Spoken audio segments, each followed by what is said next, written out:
ఎగ్జామ్స్‌లో పాస్ అవ్వాలని దేవుడికి దండం ఎలా పెడతానో, ఎగ్జాక్ట్‌గా అలాగే దండం పెట్టుకొని స్టార్ట్ చేశాను ఈ రెసిపీని. ఎందుకంటే, ఈ రెసిపీ పాస్ అవ్వాలని. ఇలా నేను ఎందుకు అంటున్నానంటే, యాక్చువల్లీ నేను ఈ జెల్లీని ట్రై చేయడం మూడోసారనమాట.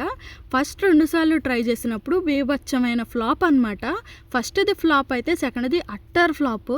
సేమ్ ఆ డబ్బా మీద ఇచ్చిన ఇన్స్ట్రక్షన్స్ ప్రకారమే చేశాను. అండ్ యూట్యూబ్లో కూడా సెర్చ్ చేసి మరీ చేశాను. అయినా కూడా ఫ్లాప్ అయిందనమాట. ఎందుకు రావడం లేదో నాకు అర్థం కాలేదు. అందరికీ వస్తుంది, నాకే ఎందుకు రావట్లేదు అన్న తపనతో 2-3 సార్లు ఇది ట్రై చేస్తూనే ఉన్నాను. అండ్ ఫైనల్గా అయితే వచ్చింది. అండ్ ఇది చేయడం చాలా ఈజీ. విక్ఫీల్డ్ వాళ్ళ జెల్లీ పౌడర్ తీసుకున్నాను నేను. అందులో ఒక 2 ప్యాకెట్లు ఉంటాయి. ఆ 2 పౌడర్ని మిక్స్ చేసేసి 500 ml హాట్ వాటర్ని పోయండి. అంటే గోరువెచ్చగా ఉంటే సరిపోతుంది వాటర్. ఆ వాటర్ని పోసి ఆ పౌడర్ డిజాల్వ్ అయ్యే వరకు బాగా కలపండి. తర్వాత మీకు నచ్చిన మౌల్డ్స్లో వేసి 45 మినిట్స్ రూమ్ టెంపరేచర్లో వదిలేయండి. జెల్లీ అయిపోతుంది. అది కూల్గా కావాలంటే ఫ్రిడ్జ్లో పెట్టుకోండి.